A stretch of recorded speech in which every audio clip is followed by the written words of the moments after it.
a minus 1 into 2 cos a minus 1 is equal to 0। पहला कर लो, sine a minus 1 is equal to 0।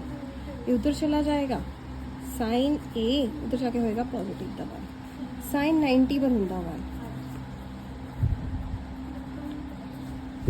a नाल a cancel, a is equal to 90 degree. 2 cos a minus 1 is equal to 0। इन्हें उधर भेज दो। 2 cos a is equal to 1। cos a is equal to, इधर multiply हो रहा उधर divide, तो cos कितने हुंदागा 30 पर हुंदा, cos 60 पर हुंदागा 1/2। cos ना cos कैंसल, a कितना आ गया 60। Second part, tan a minus 1 into cosecant 3a minus 1 is equal to 0। tan a minus 1 is equal to 0, इन उधर भेज दो। tan a is equal to 1। tan 45 पर हुंदागा 1, सो मैं लिखूंगी tan 45 डिग्री। ए नाल tan कैंसल, ए दी वैल्यू क्या आ गई 45 डिग्री। इधर इनू कर लो, cosecant 3a is equal to, उधर जाके होएगा माइनस 1। कोसिकेंट कितने हुंदागा 90 पर हुंदागा 1, क्योंकि साइन 90 हुंदागा 1 तो उधर रेसिप्रोकल हो गया, तो इत्थे आ गया कोसिकेंट 90 डिग्री। कोसिकेंट ना cosecant cancel, 3a is equal to 90 degree. ये अपनी जगह 3 मल्टीप्लाई हो रहे, नीचे जाके होए ने डिवाइड, सो ये कितना आ गया 30 degree. Third, secant 2a minus 1 into cosecant 3a minus 1 is equal to 0।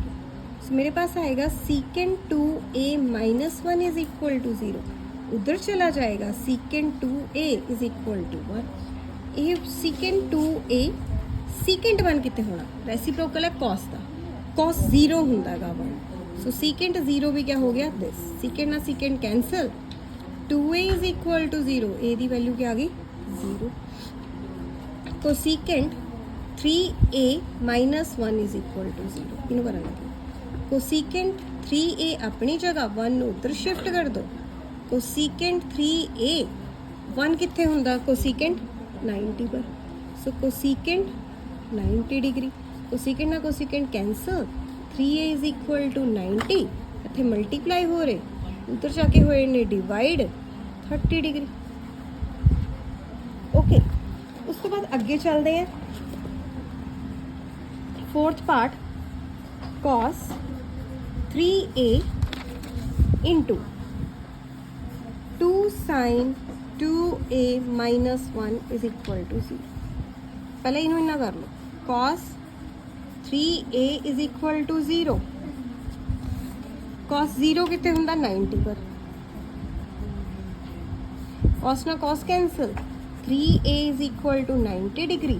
ए अपनी जगह 90 नु डिवाइड कर दो 3 नाल, ए दी वैल्यू क्या आ गई 30 डिग्री। उसी तरह अगला है 2 sine 2a minus 1 is equal to 0, इन्हें इधर भेज दो।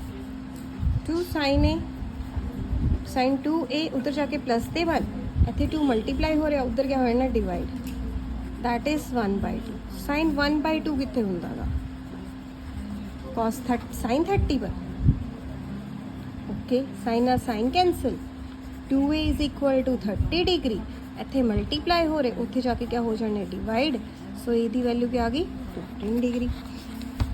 उस तो बाद अगे चलते हैं। Fifth, cosecant 2a minus 2 into cot 3a minus 1 is equal to 0। पहले इन्हें इक्वेट कर लो, cosecant 2a minus 2 is equal to 0, इन्हें उधर कर लो। Cosecant 2a is equal to 2। मैंने पता है कि जो साइन 30 है वो होंदागा 1/2 और साइन का रेसिप्रोकल क्या होंदागा कोसिकेंट। सो जो तुसी कोसिकेंट 30 करोगे ना तो वो आएगा 2। सो मैं लिख रही cosecant 2a is equal to cosecant 30 degree cancel 2a is equal to 30, ये अपनी जगह क्या आ गया 15 डिग्री, क्योंकि उधर डिवाइड हो गया x minus 1 is equal to 0, 1 उधर भेजो, साइन x 1 2 मल्टीप्लाई हो रहे उधर जाके क्या होएगा डिवाइड, दैट इज 1/2, तो ये कितना होगा साइन 1/2 साइन 30 डिग्री का।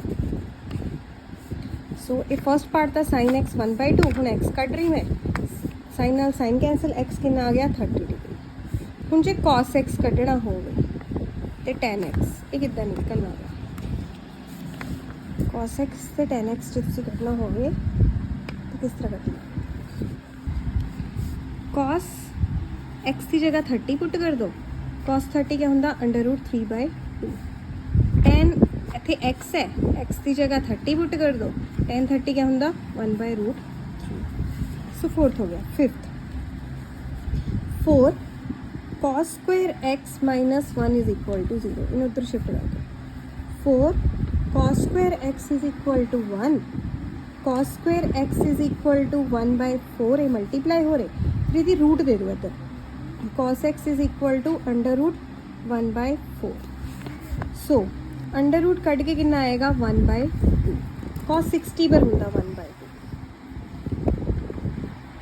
सो x कितना आ गया 60 डिग्री। सो बाकी पार्ट्स कट लेंदे हैं। फर्स्ट पार्ट्स कहा था x कितना है, x 60 डिग्री आ गया। सैकेंड पार्ट जोड़ा गा वो क्या पूछ रहा है थोते sine square x plus cos square x cut के दो, साइन स्क्वायर 60 डिग्री कटना मैं, sine 60 plus cos square 60, sine 60 होंगे √3/2 का स्क्वायर, कॉस 60 क्या होंगे 1/2 का स्क्वायर। सो √3 इंटू √3 क्या हो गया 3, 2 2 ज़ा 4, 1 1 ज़ा 1, 2 2 ज़ा 4। सो ये वाला मेरे पास कितना आया 4, 3 + 1, 3 + 1 4/4, कैंसिल आउट करके आ गया 1। फिर थर्ड पार्ट इन्होंने कहा वा कि पता करो 1/cos square x degree minus tan square x degree, put करो जोड़ा cos स्क्वायर x है ऊपर पुट कर दो 60 माइनस tan स्क्वायर 60 डिग्री, जोड़ा cos स्क्वायर x है वो कितना होंगा cos 60 होंगा √3/2, तो 2 ऊपर चला गया, नहीं cos 60 होंगा 1/2, सो 1 इतने 2 ऊपर, रेसिप्रोकल स्क्वायर, tan 60 होंगा √3 का स्क्वायर, 2 2 ज़ा 4, √3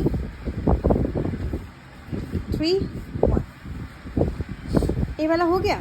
हूँ आ जाओ तुसी फोर्थ क्वेश्चन पर, जोड़ा फोर्थ है बस यही तेरे 3 पार्ट्स है, उसके बाद क्वेश्चन नंबर 6 करते हैं। 4 sine square theta is equal to -1 is equal to 0, sine square theta इधर 4 है उधर जाके हो गए +1, साइन स्क्वायर थीटा तो 4 मल्टीप्लाई हो रहे उत्थे हो गए divide, so sine theta is equal to 1/4 under root 1/2, क्योंकि रूट तो बाहर कटो 1/2, और साइन 30 पर होंगे 1/2, कैंसल, थीटा कितना आ गया 30 डिग्री। इन्होंने कहा भाई angle less than 90 degree, 90 degree है तो कहता कॉस स्क्वायर थीटा नाले tan स्क्वायर थीटा कट के दो, so cos square theta plus of tan square theta, cos square 30 degree plus tan square 30 degree.